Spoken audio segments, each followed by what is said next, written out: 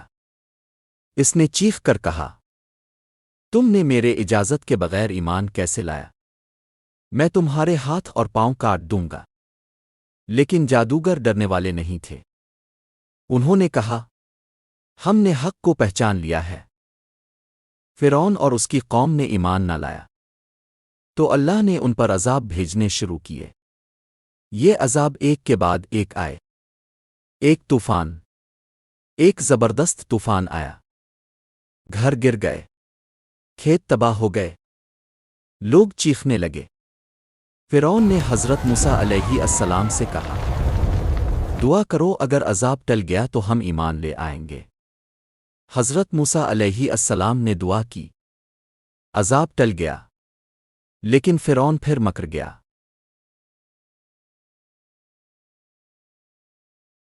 پھر اللہ نے دوسرا عذاب بھیجا، تدیاں۔ تدیوں نے کھیتوں اور باغاتوں کو برباد کر دیا۔ لیکن عذاب ٹلتے ہی پھر جھوٹ بول دیا۔ 3 جون۔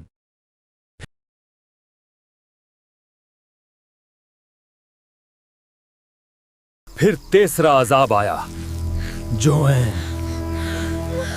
چھوٹے کیڑے ہر جگہ پھیل گئے۔ انہوں نے کھانے پینے کی چیزیں اور کاپرے برباد کر دیے۔ لیکن فرعون پھر نہ مانا۔ پھر چوتھا عذاب آیا، مینڈکوں کا سیلاب۔ ہر مینڈک غاروں میں، برتنوں میں، کھانے میں۔ فرعون نے پھر وعدہ کیا، مگر پھر بھی ایمان نہ لایا۔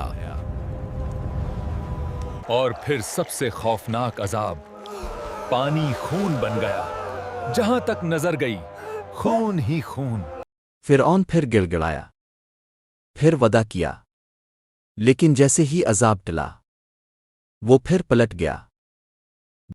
بالآخر اللہ نے موسیٰ علیہ السلام کو حکم دیا، راتوں رات بانی اسرائیل کو لے کر نکل جاؤ۔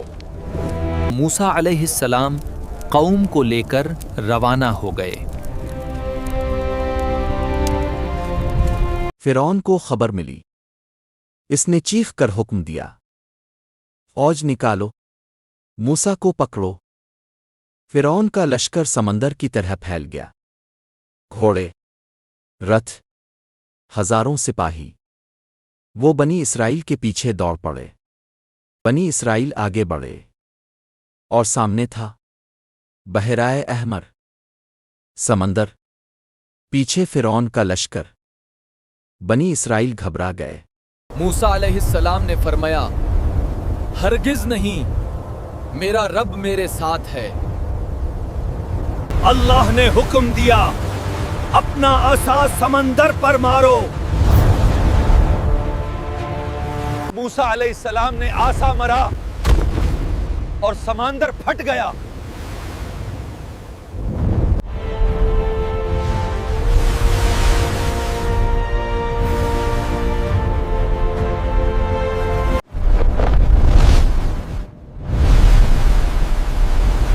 پانی دیواروں کی طرح کھڑا تھا۔ یہ اللہ کی قدرت کا عظیم ترین منظر تھا۔ بنی اسرائیل سمندر میں داخل ہوئے اور دوسری طرف پہنچ گئے۔ فرعون نے یہ منظر دیکھا، لیکن پھر بھی غرور نہ چھوڑا۔ وہ اپنی فوج کے ساتھ ان راستوں میں گھس گیا۔ جب وہ بیچ میں پہنچ گئے،